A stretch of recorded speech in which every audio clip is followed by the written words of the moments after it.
Have had all three of my grandchildren since Thursday morning. So I've had about 3 hours sleep. Whoo, man. There was a reason I had kids when I was young. Because kids now, my counterpart over here, this is Scott Puckett over here. This is my son-in-law's father, who happens to be in town as well. He was over at the house yesterday, and the kids were doing what kids do. And he goes, "Are they always this full of energy?" I'm like, "Dear God, yes. Yes, they are. They are." But it's good. It's good. We're going to start a lesson series this week that is on one of the most important things that we can talk about, but it's one of the ones that I like to talk about the least. We're going to talk about money, and we're going to talk about giving. The Lord kind of, and everybody's been like, "Dang it," and I picked this week to come to church. The Lord just flat asked me, He said, "Do you want the church to be healthy?" And I said, "Well, of course I do." And He said, "Well, why would you not teach the people what you've learned about giving?" I don't like to teach on giving, and I've shied away from it because it's a touchy subject. The moment a preacher starts talking about money, there's somebody already in here that's going, "All he wants is my money." That's, churches, they just want money. And that's truth. I want your money. There's things that we do, but giving is a part of a healthy Christian lifestyle. It just is. There's a man named Randy Alcorn who is a Christian writer and a theologian, and he wrote in his book, The Treasure Principle, "It is impossible to become a fully developed follower of Jesus without becoming a fully developed steward of our resources." And I really believe that. Because the more that I've grown with the Lord, the more He has freed me up in my giving, the more excited I get about giving, the more I see the Lord pour things through me. Lisa and I, when we got married, we faithfully gave and tithed from the very beginning. And we did until this faithful day when a church told me that my services were no longer needed, and we left that church, and I didn't go back to church for 5 years. Now, when we left, my kids were like 5 and 3. So 5 years later, they're 10 and 8. And we are now paying for private school. We're paying for dance class. We're paying for drawing lessons. We're just paying for them to not look like vagabonds when they go to school. We're just paying for a whole bunch of stuff all of a sudden. And where I had been very, very faithful, now I am very, very reluctant. I really told the Lord, I can't give. I cannot afford to give. I can't afford to do it, Lord. Don't you understand that this pie does not cut down anymore? Everything I'm doing is just for us to stay afloat. But God began to deal with my heart when we came back to church. And I'm going to be honest with you, at first, I'd give a little bit. I wouldn't give a little bit. And I was reluctant. But God moved me from being reluctant to being a fearful giver. And I went from being a fearful giver to an obedient giver, and then a faithful giver. But then I finally graduated to cheerful giver. And I got there because God taught me that my paycheck was not my source. That He was my source. Really now I can't wait to give. Lisa and I got an unexpected financial windfall not too long ago. And it was nice enough that it's like, oh, we can pay off this, we can pay off this. I mean, I'm not talking like hundreds of thousands of dollars, but it was bigger than we were expecting. But both of us said, where are we going to give? And there really was this excitement that we got to give extra. And I'm telling you that has not always been the story of my life, because I've been a taker. What do I mean by that? I mean, somebody give to me. It's like, you want me to give, somebody needs to give to me. But God taught me over the years how to be a giver. So actually what I want to do as we start this series that I have titled, What Jesus Hath Said About Money, is I'm going to take you through 4 hard questions that Jesus asked me. And just let him ask you. Because only you can answer the question. 2 Corinthians tells us not to be reluctant givers, but to be cheerful givers. So here's the 4 hard questions that God asked me, Jesus asked me about money. And the first one was, who are you serving? In Matthew 6:24, and I know you've heard this because I've read it in the last few weeks. No one can serve 2 masters, for either he will hate the one and love the other, or he will be devoted to the one and he will despise the other. You cannot serve God and money. Have you ever heard the saying, there's too many cooks in the kitchen? What does that mean? There's too much going on, that things are being divided. My attention is being divided. There's too many people trying to tell me, do this, do this, do this, do this, do this. Well, in this situation, there's too many cooks in the kitchen. And whose cooking are we craving? God's? Who are we serving? God's? Or self?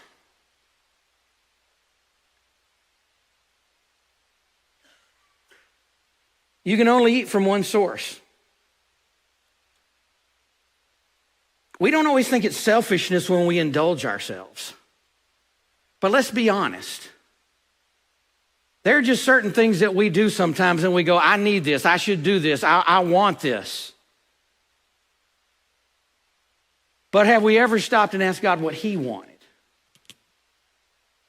And nothing I say this morning is patting me on the back, because I'm just telling you, if somebody as hard-headed as me can learn what God has taught me, you can too. In fact, it will be easier for you, because I promise you, I had a bigger rebellious streak than any of you. Thank you. 15 years ago, I was working 5 jobs. 5 jobs, that's right. Nobody ever called me lazy. I owned a business, working full-time, working 40 or 50 hours in the video studio that I owned. And I was the youth pastor of this church. That's practically a full-time job. Yeah, with the group that I had, that's right. I also taught Bible at a local Christian high school. I also cleaned the church, and I also cleaned a daycare.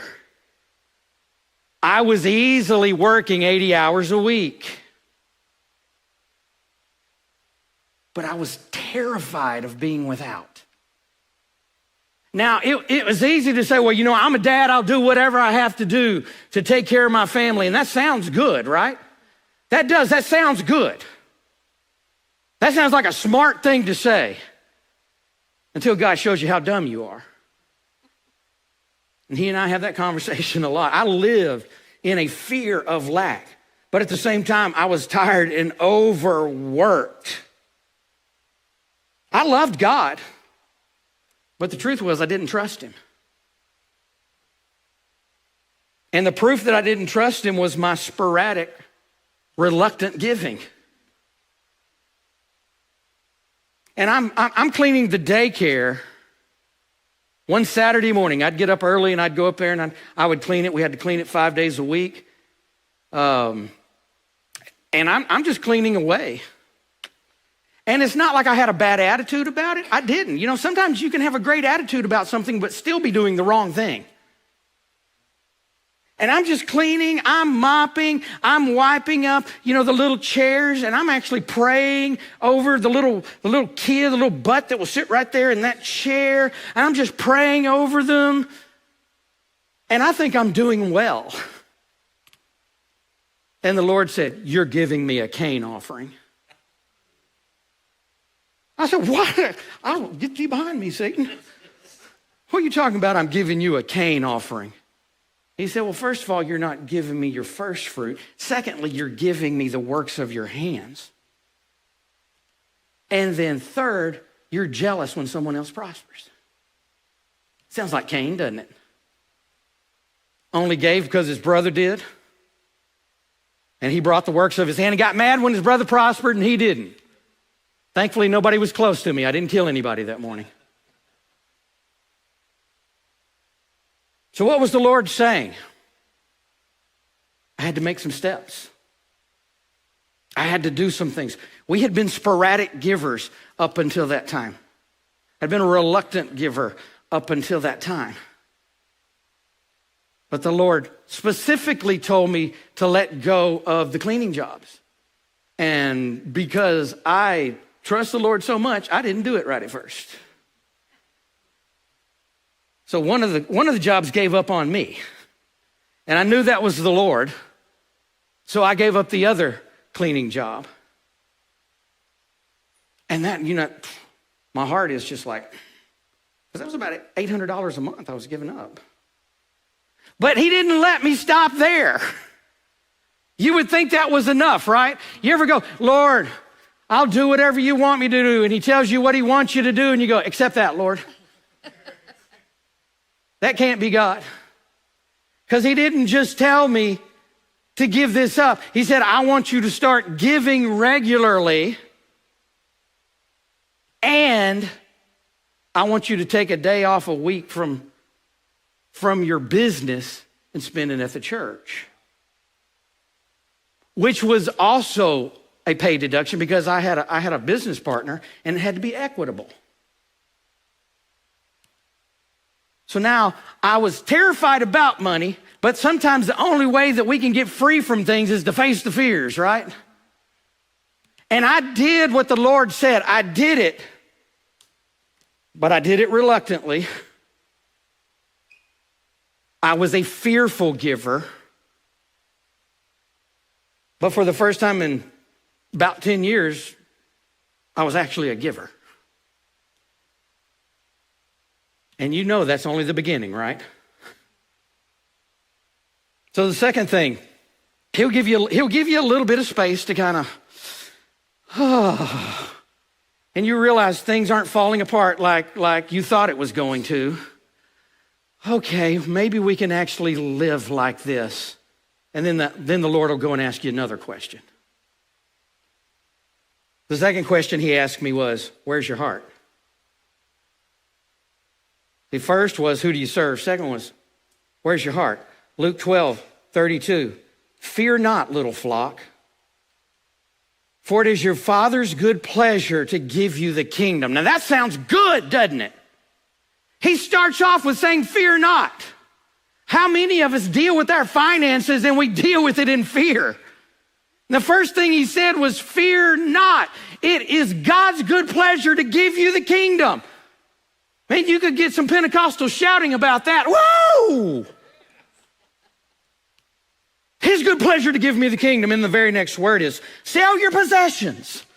Oh, wait a second, Lord.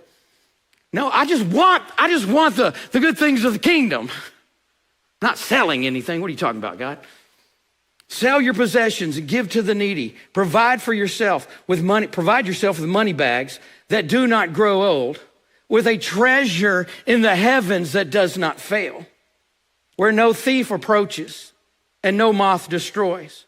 For where your treasure is, there will your heart be also." So after a year of fearfully giving, I was doing it, but I'm telling you, every month, I'd pull my check. Yeah, this is how long ago it was. I'd pull my checkbook out and my hands are trembling, gonna write out the tithe check. Oh, God. Oh. Probably most of them didn't even cash because you couldn't read my handwriting. Oh. But God was wanting to move me from a fearful giver to an obedient giver. So after a year of faithfully giving, he dropped the next little bomb on me. He said, take a second day off from your job. And that was so much fun, we took a third day off. And I took a pay cut each time. Now, the church was catching on, and they were beginning to pay me a little bit more. So it was, there was some money coming along, but there's still this fear in it. Because I think, if I remember right, they began to pay me for the first day I took off, just about the time I was taking the third day off. So it was absolutely a place where I just had to be obedient to God.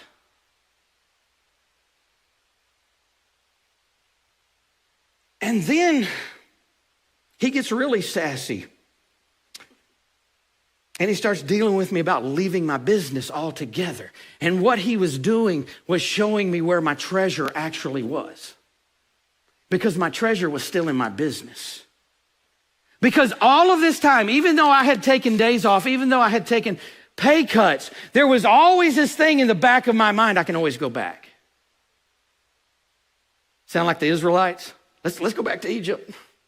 Eat onions, right? At least we had onions to eat back there. That's just disobeying God and having stinky breath.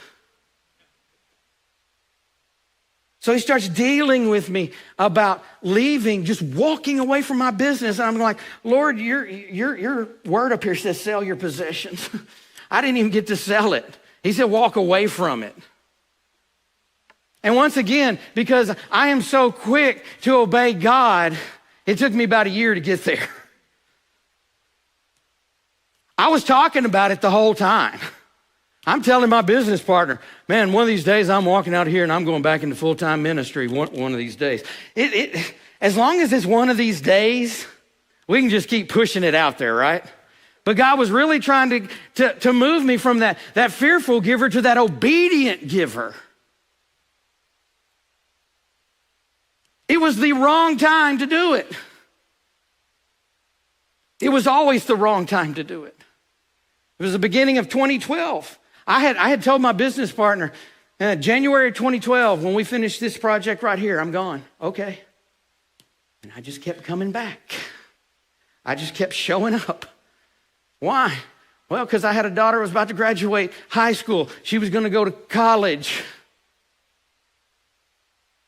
Things are not cheap. So I pushed it down the road. I pushed it down the road. I pushed it down the road. I pushed it down the road, and we got to September. And my youngest daughter, who is not a morning person, she got up for school. She comes to sit at the table, and this was our normal conversation on a school morning. Good morning, Hannah. How you doing? You thought she was Frankenstein or something. She didn't say anything. And she sat down with her breakfast, and I was sitting there reading my Bible, and then she just looks up at me, and she said, I thought you were supposed to leave Glow in the Dark. That's the name of the studio. I thought you were supposed to leave Glow in the Dark. And I went, but you don't understand. I got to pay for this. I got to pay for this. I got to pay for this. I got to pay for this. And she's just looking at me, and she goes, And she went back to eating. I knew it was God. I knew it was God. I went into the studio that day, and I told my business partner, and I said, I mean it this time. We were working on a big project. I said, when we finish this project, I'm done.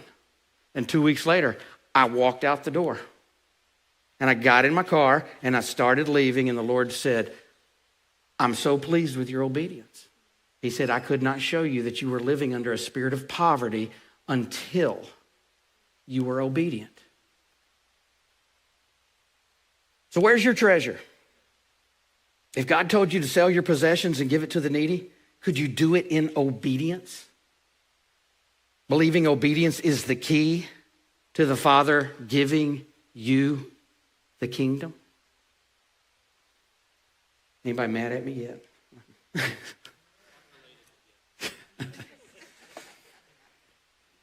It's always good to have your family sitting up here to make comments.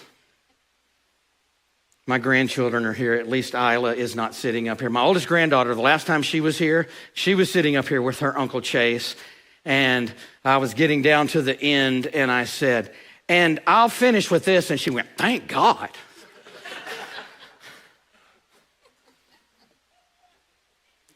8 years of sassiness already. So here's the third question that the Lord asked me. Will you be good soil? Matthew 13:18. Hear then the parable of the sower. When anyone hears the word of the kingdom and does not understand it, the evil one comes and snatches away what has been sown in his heart. This is what was sown along the path. Now the word understand there, it says that he did not understand. That's not that he heard something and just had no clue about what in the world is he talking about. The word understand there means to wisely consider. And sometimes we don't wisely consider what the word says about giving. Therefore, our hearts can be hard on the matter. Verse 20. As for what was sown on rocky ground, this is the one who hears the word and immediately receives it with joy. Yet he has no root in himself, but endures for a while. And when tribulation or persecution arises on account of the word, immediately he falls away. There was no root because there was no obedience to the word. They heard it. They liked it. It says they received it with joy. How many times over the years in ministry have I seen people hear something and I can look out there and see people that are really getting it. And their eyes are big and they're shaking their head. And it's like, man, they're getting it. They're getting it. But then tribulation comes. This is kind of that place of being a fearful giver. Because we want to give, it sounds like the right thing to do. It sounds like what God wants me to do. But when the pressures of life come, there's no root of the word in me. So I just kind of fall back into the same old routines.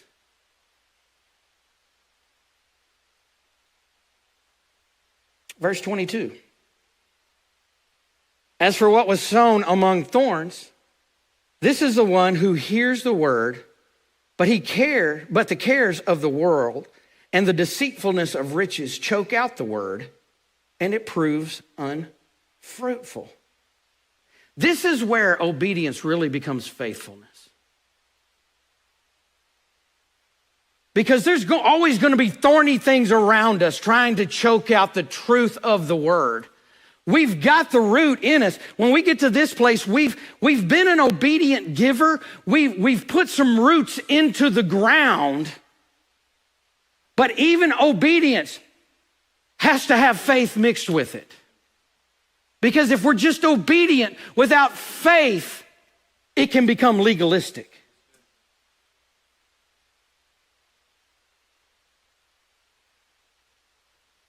And as I like to say, I've said it for many years, faith without test is theory. So when the thorny, the things in life that want to choke out the word come around, we have to have faith. It has to be mixed with our obedience so we can be faithful givers.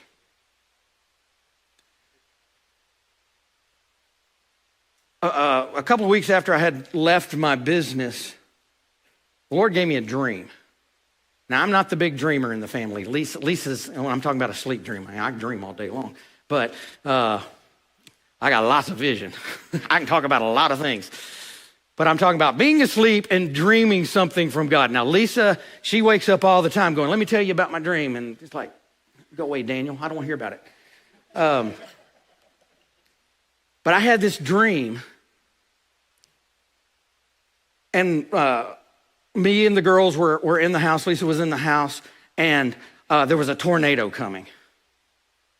And I'm running around the house, opening up the windows, pulling the mattresses off the bed, telling the girls to get into the bathroom. And for some reason, I go outside. And when I go outside, there is this huge black tornado. Couldn't have been any darker. Couldn't have been any more menacing. And it is just spinning and it's tearing up things as it's coming right towards us. And it got right up on the house and it just dissipated. But behind it was a gray tornado headed our way. And behind that was a white tornado headed our way. And when I woke up, I knew what the Lord was saying, and I didn't like it. He said, it's going to be 3 years. 3 years that you're going to have to stay in faith, that you're going to have to keep believing, because this first year of you walking away from your business is going to be hard. God didn't promise that it was all going to be easy. And if you heard that preacher, he was wrong. Okay? Sometimes God asks us to do hard things. Hard things. And that first year was hard. Mostly hard in my soul, in my mind, and in my emotions. It was hard. But it was amazing. Even though when I walked away from my business, it cut my salary. And I'll be given. You know that I could use this, but I'm letting go of it so somebody can be saved. I'm letting go of this so a child can get a Christmas present. I'm letting go of this, Lord, for you to use it how you see fit. That's faith.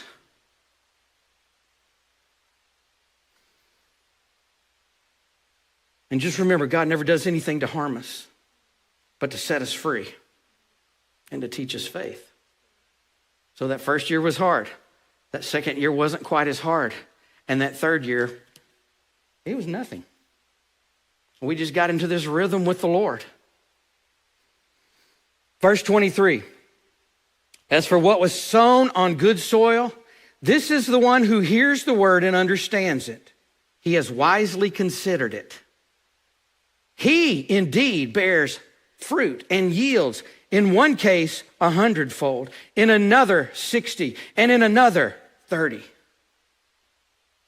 We are good soil when we set our roots deep into the word.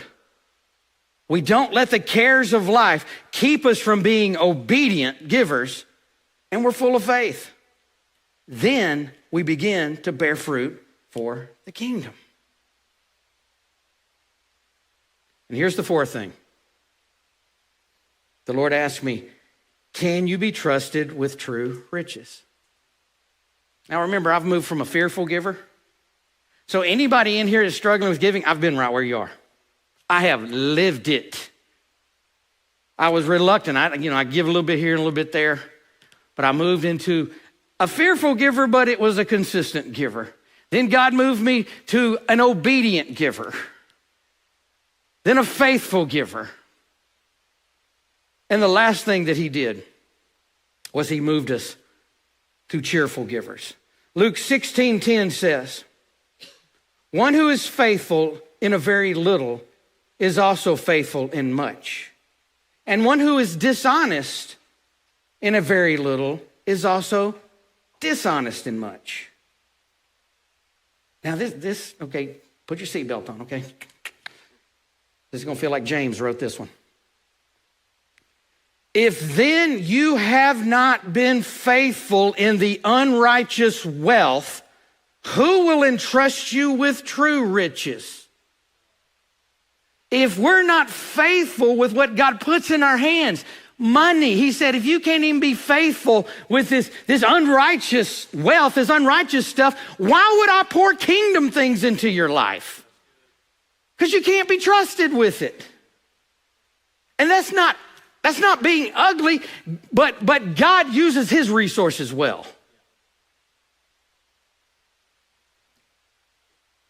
God considers giving a basic part of faith. Say basic. God considers giving a basic part of faith. If we don't walk in faith and in trust in the basic things, how can we be expected, or how can we expect to be trusted with kingdom riches? What are those riches? Well, it could be, yes, him pouring back into you financially. But there was a whole movement that was just a little off, just a little askew. Give money so God will give money back to you. That's not the purpose. Now, the word says, given it shall be given unto you. But it doesn't say, if I give $10, he gives $10 back. And it definitely doesn't say, if I give $10, he gives $100 back. So what are those riches? It could be a place of continual joy and peace and freedom from demonic strongholds, healing, ministry, spiritual gifts in operation. The best is his presence. And I'm not saying that you have to buy God's favor. I am not saying that at all. But what I'm saying is when we move from faithful givers to cheerful givers, we've learned to give because we truly love. And loving God opens our heart to receive true riches from him. 2 Corinthians 8:9 says, and God is able to make all grace abound to you, so that having all sufficiency in all things and in all times, you may abound in every good work.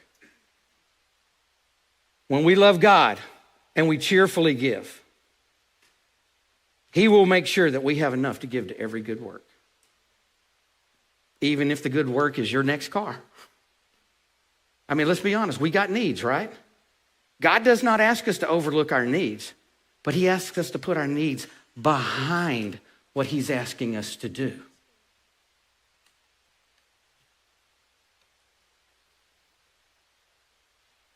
So, we no longer give a tithe according to the law, but according to love.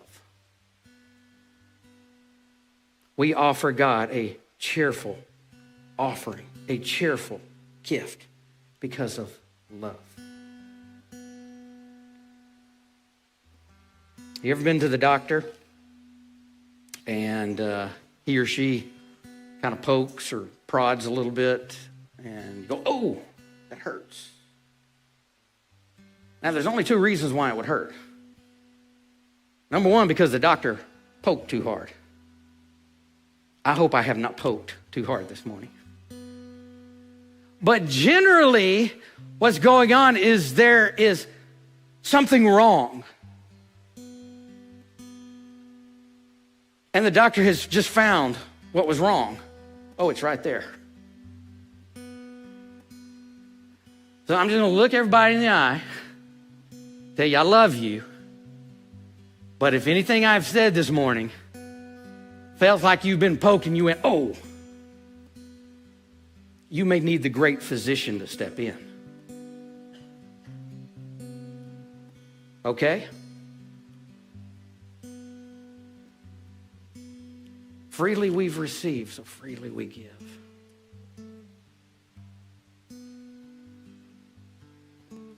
A church our size could turn East Texas upside down by just being faithful givers. It's the truth.